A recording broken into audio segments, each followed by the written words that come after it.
Hey guys, it is Scott Steehn with winnersandwhiners.com. I am the lead handicapper and director of communications for Winners and Whiners, and I want to welcome you to the college football season. This is game one in week 0, as we have a pretty good matchup down there in the state of Florida.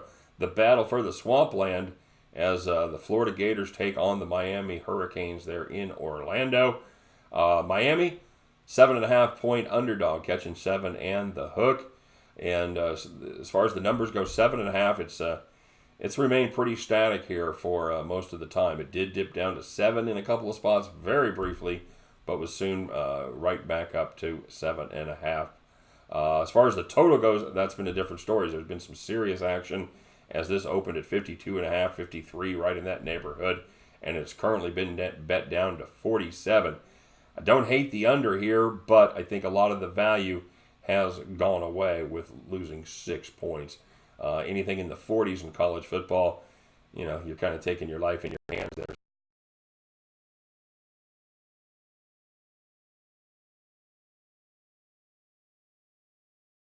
This week, as Jaron Williams, a redshirt freshman, was named the starter over Tate Martell and N'Kosi Perry. Martell, kind of a hotshot transfer from Ohio State. They thought he might be the guy.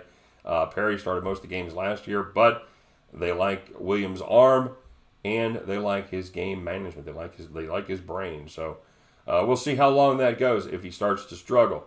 The problem is Miami has a new offensive coordinator, Dan Enos. He was quarterback coach at Bama last year. Before that, he spent 3 years as the offensive coordinator in Arkansas. He runs kind of a funky little offense called the Spread Coast, and it's not the easiest offense to master. And I do expect some growing pains for the Miami offense in that area.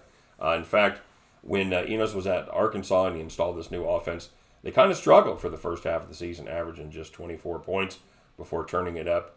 And I think they averaged like 37 over the last part of the season there in Arkansas. So it can be learned, it can be effective, but you got to have a little time and you got to have some action at game speed to make sure that you know exactly what you're doing.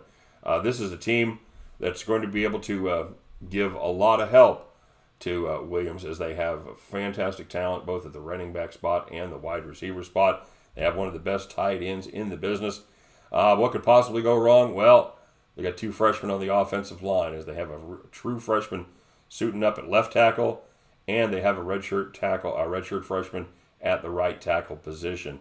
They're going to be able to adjust their schemes to help out a little bit, but at some point, those guys are going to be on an island, and they're going to have to be able to step up. New head coach, Manny Diaz, he was the defensive coordinator since 2016. He came up with the turnover chain. He was going to take another job. He changed his mind, came back to Miami. So had a little drama there in the offseason, but he's back in place as the head coach. His defense, needless to say, is still very good. They ranked second in FBS last year, giving up just 268 yards per game. And they have co-defensive coordinators. They've got Blake Baker coming in. He was the DC at Louisiana Tech for 4 seasons. And the other co-defensive coordinator is a guy named Ephraim Banda. And he's kind of an interesting story. He's a dude that was a bartender after high school. And he walked on to a team called Incarnate Word, as a college that was just starting their football program. He walked on when he was 27 and played safety until he blew out his knee at the age of 29 in college football. As far as Florida goes, Felipe Frank is one of those guys that he's not real flashy. You kind of tend to harp on his mistakes a little bit, but at the end of the day, you look up, you find out he's thrown 24 touchdown passes, just 6 INTs. Threw about 2,700 yards last year for Florida.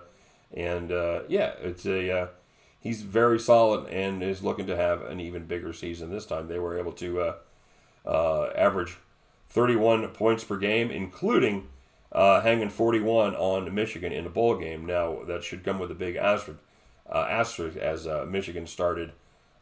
Michigan sat a lot of guys. Well, the guys choose to sit to get themselves ready for the draft.